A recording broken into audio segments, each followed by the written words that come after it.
How's it going? We're back at it again with another episode of the Reflections by Jay podcast.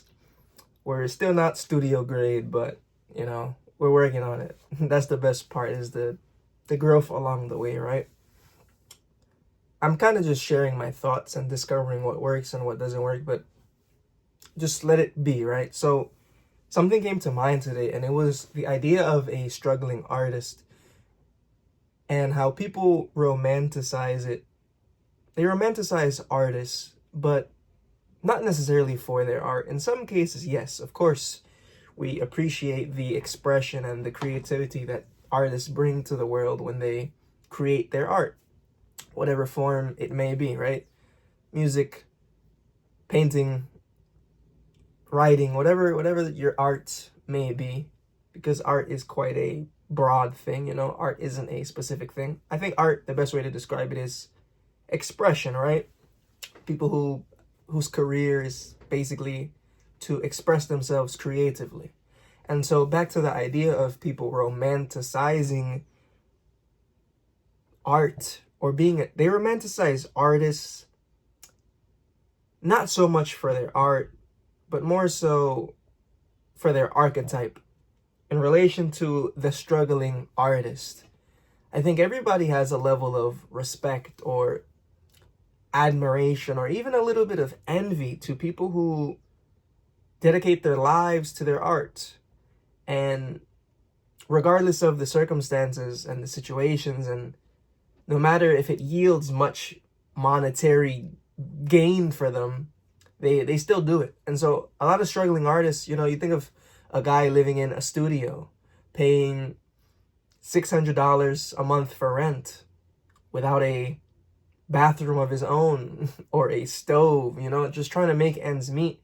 But he loves to play guitar, or he loves to make paintings, or he has this quirky thing about him that he just can't give up for the life of him, something that he would just absolutely, without a shadow of a doubt, hold on to at all times. And everyone respects that.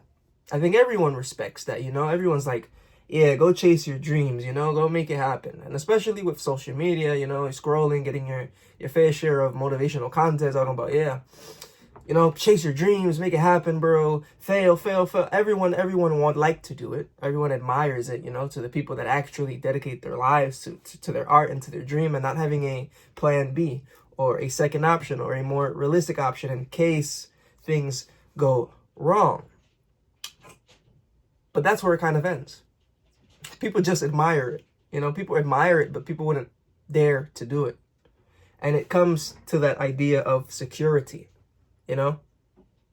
It's hard to be an artist. I mean, I won't say I dedicated, but I've made it it's been a long time dream since childhood for me to be here right now, making YouTube videos and uploading content. And though the subjects have changed a lot, I finally discovered my passion, and it's storytelling, right? So I've kind of committed myself to this lifestyle. In fact, I quit my job. I quit my corporate job, which I was on route to becoming a manager in only 8 months, because it was just not satisfying enough.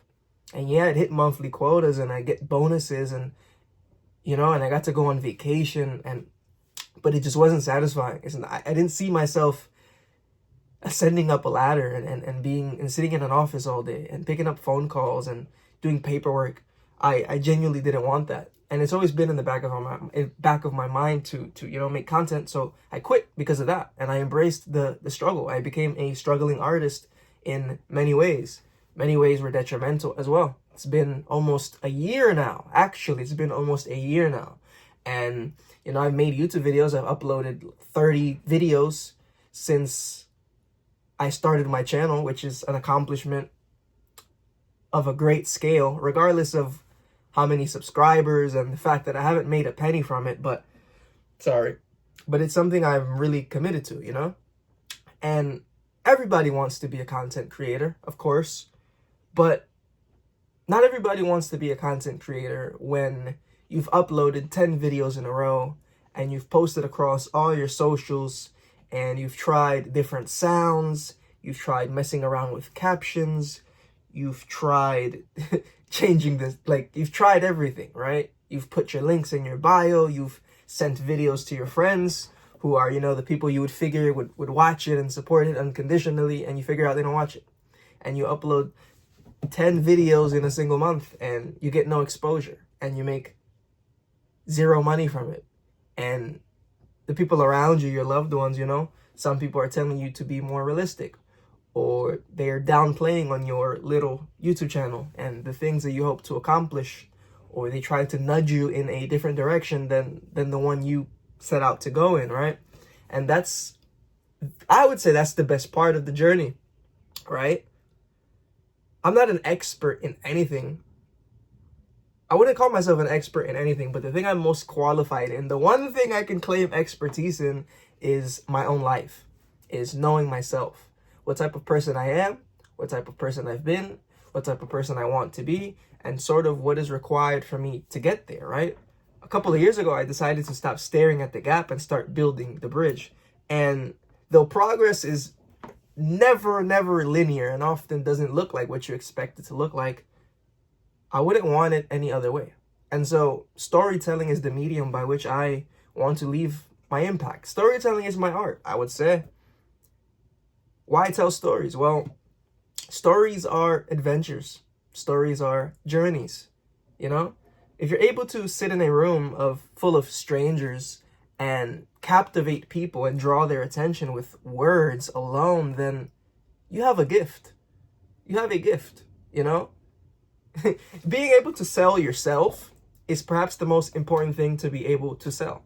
I'm not a marketing expert, clearly, right? My channel doesn't demonstrate that. I'm not a sales expert. I know a fair share about exercise science, but I'm not an exercise scientist. But what I can say with absolute certainty is that I'm a storyteller. And that's the journey that I've decided to pursue. And I know right now it doesn't seem to be going well. Perhaps to some on the exterior. But the fact that I'm still here is proof of it enough, you know? That I'm continuing to pursue my art. That I'm continuing to tell stories. And I'm continuing to extract the lessons from the life experience that I get and turn it into content. I won't say content, but content, right? I know that one day my stories will be heard by millions of people. I know that one day, or perhaps even recent, even perhaps sooner than later, some of my stories will impact people. Some of my stories will touch people. Some of my stories will change the way that people see the world. And I think that's the biggest takeaway from storytelling. You know, historically speaking, stories are kind of like a sacred thing. I won't say sacred, but very important thing. You know, historically speaking, maybe caveman times or early, what's that period called? I don't know. I'll say agricultural revolution, something like that, right? Neolithic. Since then, we've been sitting at campfires and telling stories. Typically, the elder would maybe share a story with the youth that would inspire them to see the world when they get older, or to try to experience the same things he experienced. And today, in today's time of social media, where people's attention spans have been shortened to perhaps 3 seconds, and we're constantly filling our brain with dopamine and stuck in feedback loops and constant need of information and perhaps novelty, to the point where it sort of sedates us and we get trapped on our screens all day long, and communication subsequently takes a hit because people are not present enough in their day-to-day interactions, right? In this age, it's more important than ever to be able to tell stories, because stories is how you captivate people. You can make good first impressions on people, and never underestimate the power of your story. But this isn't just about me necessarily. I'd say this is for the artist, or for the person who is on the edge of the fence, you know, on the edge of the cliff, ready to make that leap, but not quite making it because of what they worry is on the other side, or what they don't know is on the other side. But I'd say the best part of it is the uncertainty. Is the uncertainty of the results, but the certainty in what you are expecting, or the certainty in yourself, or the certainty in what the path will take you on, right? Because to struggle in the path of your own choosing is infinitely better than to struggle in a programmed template, right? By someone who doesn't know you, someone who's never lived the way you've lived, someone who has no clue what it's like being you, someone who doesn't share your interests, someone who, again, is uninterested entirely with what you have going on, right? So why would you fear the negative things regarding your path? I mean, there's negative things regarding any path. So why not just be that artist, you know? You discover yourself a lot when you tell stories. At the beginning, I was camera shy. At the beginning, I didn't really know what to say. I would press record and have to think about it all day. But now here I am, just freestyling, ideas off the dome, and effortlessly communicating them, you know?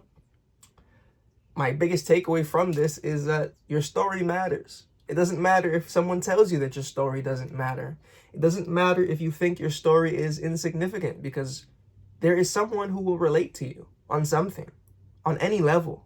And depending on how good of a job you do at communicating your story or expressing your art, people can sort of get a look into your world, and they can appreciate you, not necessarily for the art, but for the person behind the art. As I mentioned earlier in the beginning of the video, we seem to appreciate the artist, not for the art, but for the archetype, for what they represent in that freedom, that pursuit of creativity, and just, how do I say, sort of tunnel vision that they possess when it comes to their art, you know, not having a second option and just being all in on that. And that's the best takeaway I can sort of extrapolate from that.